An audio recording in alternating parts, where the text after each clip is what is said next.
தேர்தல் பணியில் ஈடுபட இருக்கும் ஆசிரியர்கள் தபால் வாக்குகளை செலுத்தும் போது அவசரம் காட்ட வேண்டாம் என்று ஜாக்டோஜியோ சங்கம் வேண்டுகோள் விடுத்திருக்கிறது. சிவகங்கையில் நடைபெற்ற தமிழ்நாடு ஆரம்ப பள்ளி ஆசிரியர் கூட்டணி சங்க நிர்வாகிகள் ஆலோசனைக் கூட்டத்தில் இந்த வேண்டுகோள் விடுக்கப்பட்டது.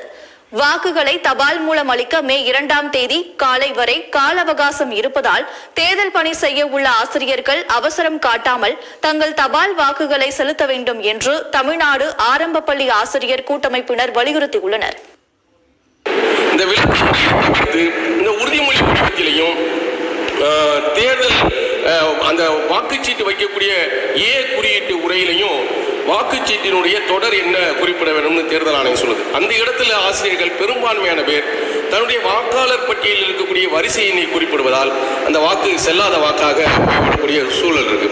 எனவே ரெண்டு விஷயம், அந்த வாக்குச்சீட்டினுடைய தொடரை ரெண்டு இடத்துல குறிக்கணும். ஒன்று, வாக்குச்சீட்டு வைக்கக்கூடிய குறியீட்டு உரையின் மேலும் உறுதிமொழி படிவத்திலையும் அவர்களுக்கு அளிக்கப்பட்டுள்ள வாக்குச்சீட்டினுடைய தொடர் எண்ணைத்தான் குறிப்பிட வேண்டும். வாக்காளர் பட்டியல் தொடர் எண்ணை குறிப்பிடக்கூடாதுங்கிறத தெளிவுபடுத்தி இருக்கிறோம்.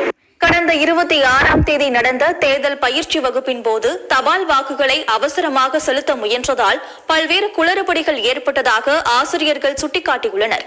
அவசரமாக தபால் வாக்குகளை செலுத்துவதால் அவைகள் செல்லாத வாக்குகளாக மாற வாய்ப்பிருப்பதாகவும் ஆசிரியர்கள் கூறியுள்ளனர்.